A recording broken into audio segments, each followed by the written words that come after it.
Hi, so a couple of days ago I uploaded a video about my first 3 months learning how to make a game, and I was super excited to show off what I'd managed to learn. And my mate watched it and he said, "Christian, it's great, but what the hell are you on about?" Which makes sense because the video was really short and really quick. So I thought I'd make a follow-up series of videos breaking down the main learning points that I found in those first few months of learning. And hopefully we can expand on that together and start learning some new stuff, while every so often jumping back into the game that I'm making at the moment and seeing how I use the stuff we learn, just so you've got like a base ground to go off. Now this isn't going to be a straight up tutorial series on how to do anything specific, more of a breakdown of the tools that you can learn in order to make a game. And I'm hoping if you're interested in game development or even started learning it, you'll find it useful. And then throughout the series, you'll grow a basic knowledge of tools at your disposal, at which point you'll be ready to make your first game. So let's dive in, starting with the very first thing that you're going to need to learn, and really the most important thing, because it's what this series is all about: Unity. We're going to start off with installing Unity and getting familiar with the user interface. My name's Christian, and welcome to the series, Getting Started with Unity.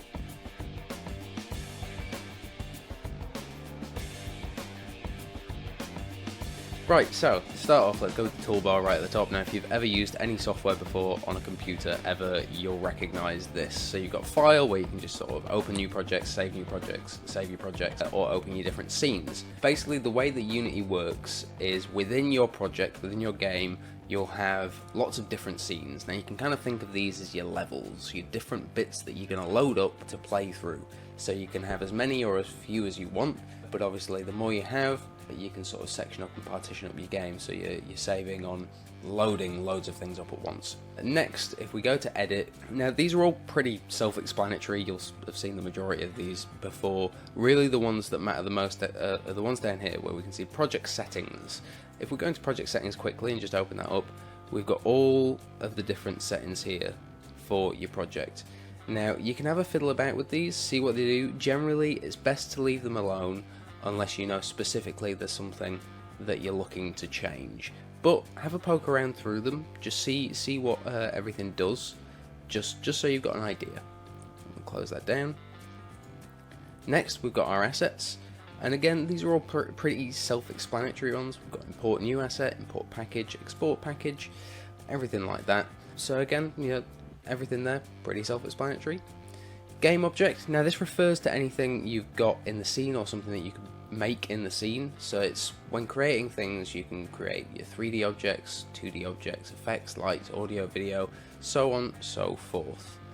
Next we've got components. Now these are things that you can attach to your game objects. We'll talk about that more when we're looking at a game object itself and looking at the inspector window. And then next along we've got window. Now this is most important because through here you can access the package manager. Now the package manager is going to be where you install all of your assets that you've got from the asset store, if you've installed any, or where you're adding any sort of extra little bits to Unity. Say you want to be able to have a better physics engine in there, then you can install that through the package manager. So we'll move on next to this first window here, the hierarchy. So the hierarchy is basically a list of everything in your scene. So we've loaded this up. The only things we've got in the scene at the moment are a camera and a light. And that's fine, we've got everything in there. Now we can see at the top of the hierarchy we've got this little add button, and this is the same as that game object button we were just looking at up at the top, where we can create something to add in to our scene, add into our hierarchy. So just for the sake of it, I'm going to add in a cube. And we can see now the cube's appeared up at the bottom, and we can also see it in here in our 3D view and in our game view, which takes us nicely into the next bit. So here is our scene view. This is where we're going to be doing the majority of our work. Now if you've ever worked in a 3D application before, this will look very familiar. Stuff like Blender, which I'd used a little bit before this, it works very similarly. You just got to get used to the different sort of hotkeys and buttons. So we can move around by clicking in your middle mouse wheel and just sort of dragging the screen around like that. If we click and hold Alt, and then we can do a left click and just sort of drag around, and now we can rotate around our object there. And say we get lost somewhere in our scene, we've gone somewhere and we can't find our object again.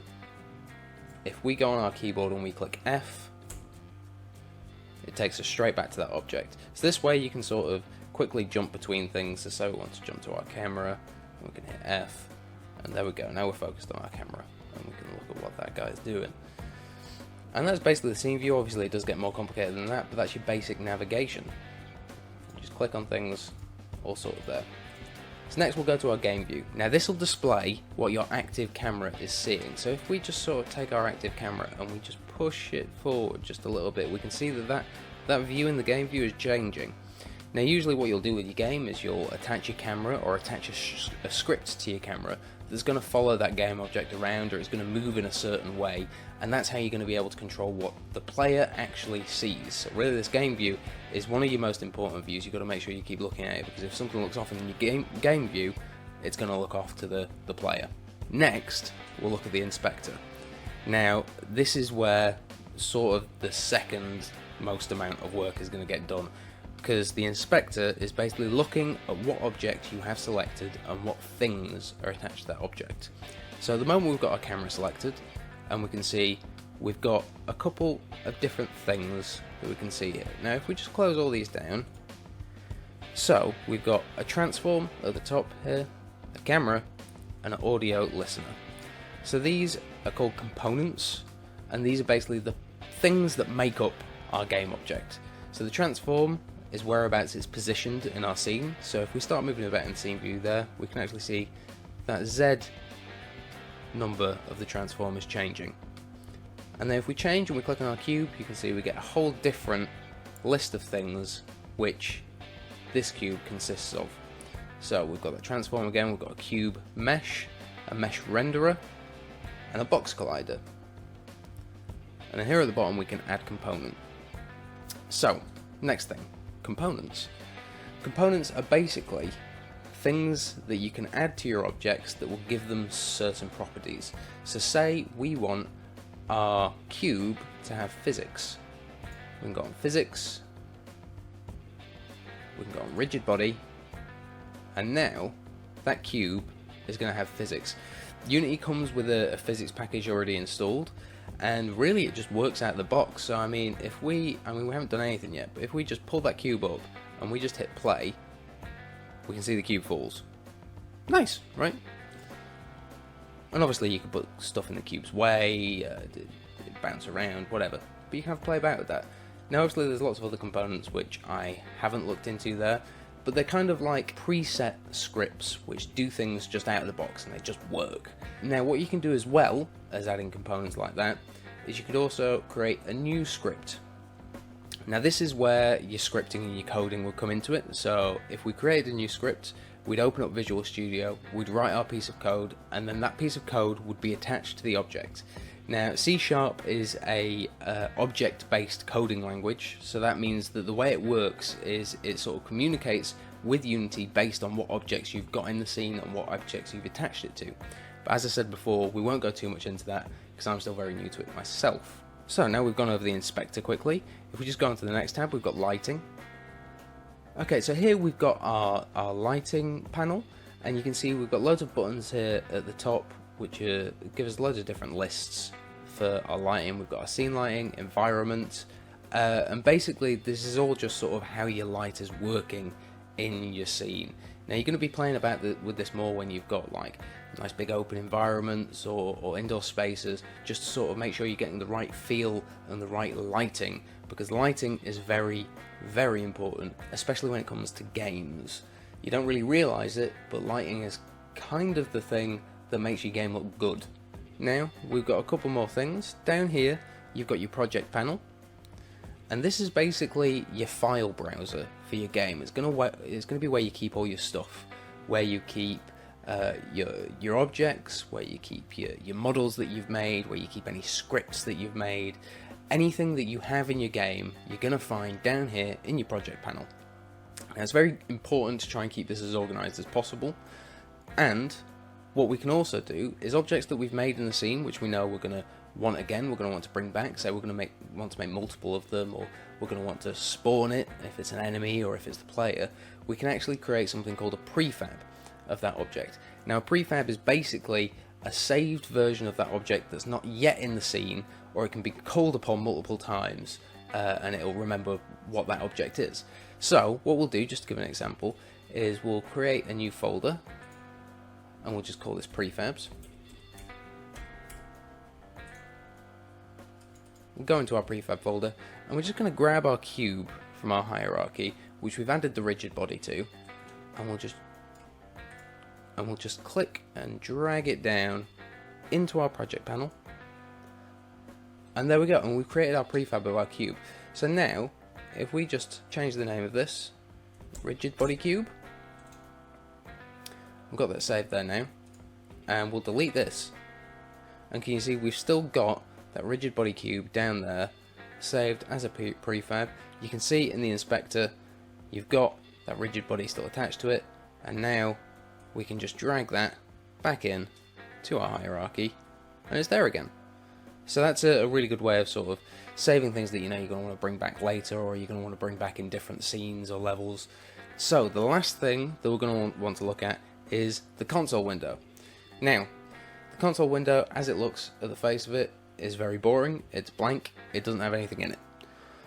But it's going to be somewhere where you want to keep going back to and looking throughout sort of you're playing around and you're making your games, because this is where Unity is going to pop up with any errors you've got, any problems. So say that you've put some stuff in your scene, you've hit play, and your game plays and you get all these kind of pop-up error messages at the bottom, or you get your game won't even start. Now your console is where you're going to want to look to be able to figure out what the issue is. Usually it'll actually tell you straight up. It is very helpful with where your issue is coming from, whether or not it's coming from code, whether or not it's coming from an object that something isn't necessarily right with. But your console is where you're going to want to spend a lot of time sort of looking to be able to debug and fix anything that's wrong with your game. Now the majority of the time, anything that comes up in your console, you can actually look up what the error is. Unity has a really helpful breakdown of all the errors that come up. So if you just sort of look through the internet and browse, you know, what sort of your error could be, you can kind of fix it pretty quick.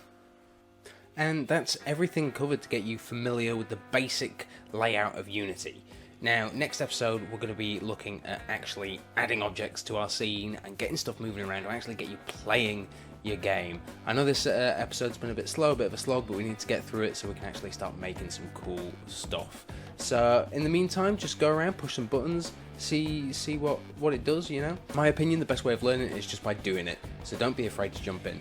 If you like the video, please stick around for the next one, and don't forget to like and subscribe.